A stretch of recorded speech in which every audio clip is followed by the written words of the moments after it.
चला चली नायब की सोमार के जय बोला ना जलवा ढार के। चला चली नायब की सोमार के जय बोला ना जलवा ढार के। जय बोला ना जलवा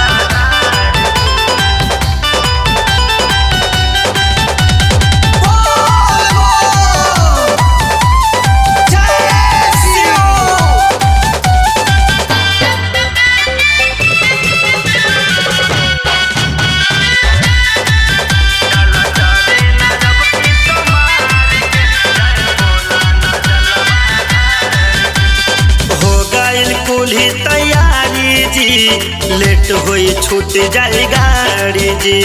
गेरुआ कलर के तू गमछा लगाला हमरो बागेरुआ साड़ी जी।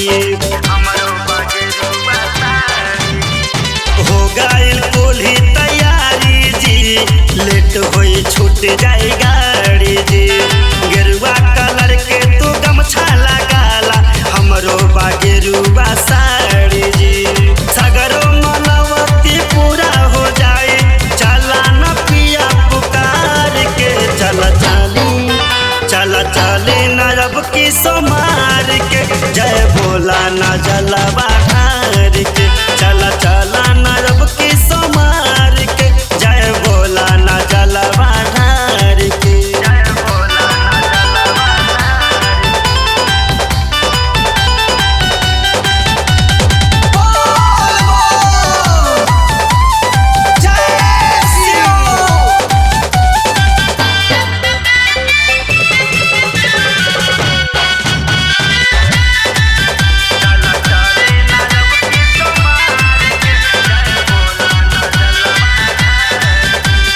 गाइल रहे सबके देखी के इच्छा भइल बानी रेखी के।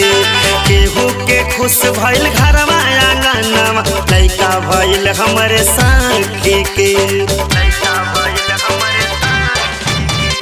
गाइल रहे सबके देखी के इच्छा भइल बानी रेखी के। केहू के खुश भइल घरवा आंगनवा लइका भइल हमरे साथी के।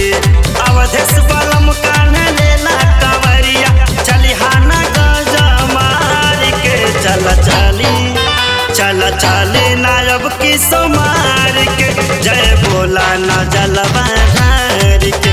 चला चली नायब की सोमार के जय बोला ना जलवा ढार के। पिया हो जा तैयार छोड़ी घरवा दुआ राजा हो जा तैयार छोड़ी घरवा दुआ मन भोला के भक्ति में धार के। चला चली नायब की सोमार के जय बोला ना जलवा ढार के। चला चली नायब की सोमार के जय बोला ना जलवा ढार के। Recording by Dosti Studio.